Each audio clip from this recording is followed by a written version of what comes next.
বন্ধুরা, চলো আজকে আমি এই নারকেলটা দিয়ে নতুন কিছু করার চেষ্টা করব। তো এই নারকেলটা হাতে নিয়েই ভাবছিলাম কি করা যায়। তো এর মধ্যেই আমার মাথায় আইডিয়া আসলো যে এই নারকেলটা দিয়ে চুড়ি বানালে কেমন হয়। তারপরে শুরু করে দিলাম কাটাকুটি। প্রথমে আমি বটি দিয়ে অনেক চেষ্টা করেছি, কিন্তু হচ্ছিল না। তারপরে দোকান থেকে এরকম একটি ছুরি কিনে নিয়ে আসলাম। তারপরে চেষ্টা করার পরে দেখছিলাম যে হচ্ছিল একটু একটু। তারপরে একা পসিবল হচ্ছিল না। তারপরে আমার সাথে আরেকজনকে নিয়ে দুজনে মিলে শুরু করলাম কাটাকুটি। তো সেটা ভীষণ কষ্টের একটা বিষয় ছিল যে এটাকে সোজা করে কাটার।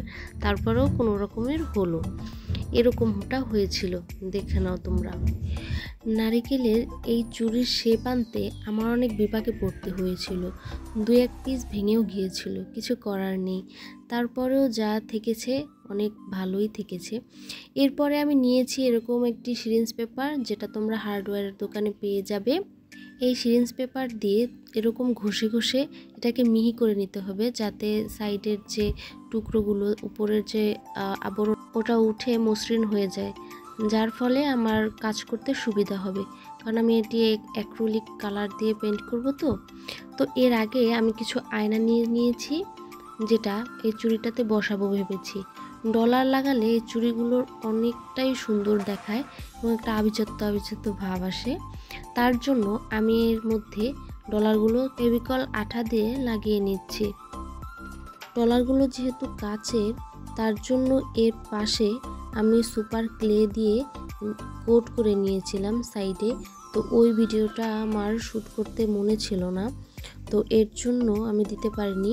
কিন্তু তোমরা দেখে নাও এর লুকটা, পরবর্তীতে আমি দেখাবো কীরকম হয়েছিল। কারণ কাচের টুকরো অনেক ধারালো, যেটা আমাদের হাত কেটে যেতে পারে। তার জন্য আমি সেফটির জন্য ওটা লাগিয়ে নিয়েছিলাম। এরকমটা দেখতে লাগছিল। এরপরে আমি আমার মেকআপ প্লেট থেকে এরকম একটু জরি লাগিয়ে নিচ্ছিলাম, যাতে এই ক্লেগুলো দেখতে আর একটু সুন্দর লাগে, এই জন্য। এরপরে ভাবছিলাম এটাকে আমি একটা ন্যাচারাল লুক দিব। বেশি রং করব না, খুব সিম্পল রং করব। তার জন্য কালার কম্বিনেশনের বিষয় নিয়ে একটু চিন্তায় পড়ে গেছিলাম।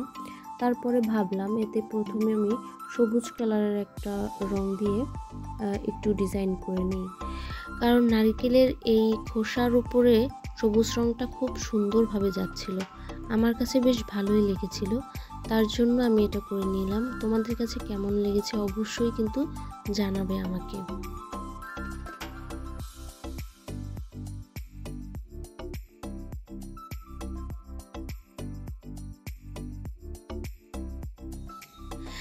এরপরে আমি এর উপরে ফুল বা পাতা দেওয়ার জন্য আমি ভাবছিলাম যে দুইটা কালার ইউজ করব। একটা একটু কাঠালি টাইপের কালারটা, আর একটা হচ্ছে রেড। তাহলে মনে হয় আমার কাছে বেশ সুন্দর একটা ডিজাইন আসবে। এর জন্য আমি এই কালারটা করে নিচ্ছিলাম। দেখতে ভালোই লাগছিল। আঁকা আঁকিতে আমি তেমন ভালো নই, দেখতে কেমন হচ্ছে জানি না, তবে তোমরা ক্ষমা সুন্দর দৃষ্টিতে দেখো। আমি মূলত ক্রাফটিংয়ের কাজগুলো ভালোই পারি, তো পেন্টিংয়ের বিষয়টা একটু কম বুঝি। তারপরেও ট্রাই করি নিজের যে জিনিসগুলো, সেগুলোকে নিজের মতো করে একটু সাজানোর, একটু রং করার। তো এই হলো বিষয়। এরপরে আমি লাল রংটা দিয়ে এর উপরে আর একটা কোট করে নিচ্ছিলাম। তো দেখতে খুব সুন্দরই লাগছিল, একটু পাতা পাতা শেপ দিতে চাচ্ছিলাম, তো ভালোই লাগছিল।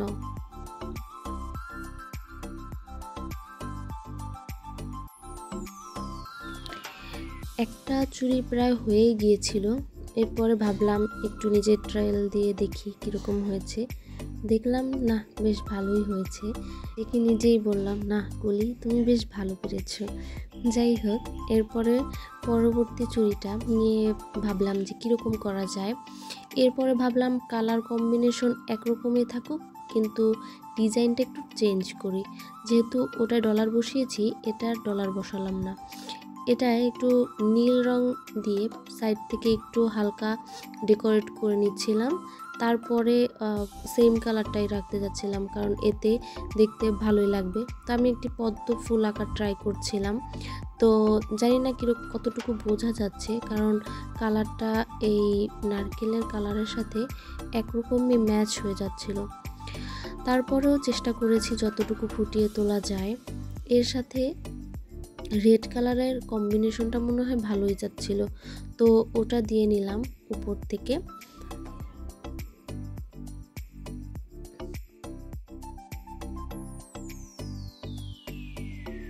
এর সাথে আমি একটি সবুজ কালারের রং দিয়ে গাছ এবং দুটো পাতা করে এরকম করে এঁকে নিলাম। যাক, সব কিছু শেষে এই হলো এর ফাইনাল লুক। কেমন হয়েছে তোমরা অবশ্যই আমাকে জানাও প্লিজ, কারণ এই চুড়িটা বানাতে আমার অনেক কষ্ট হয়েছে। আজকে এই পর্যন্তই, টাটা।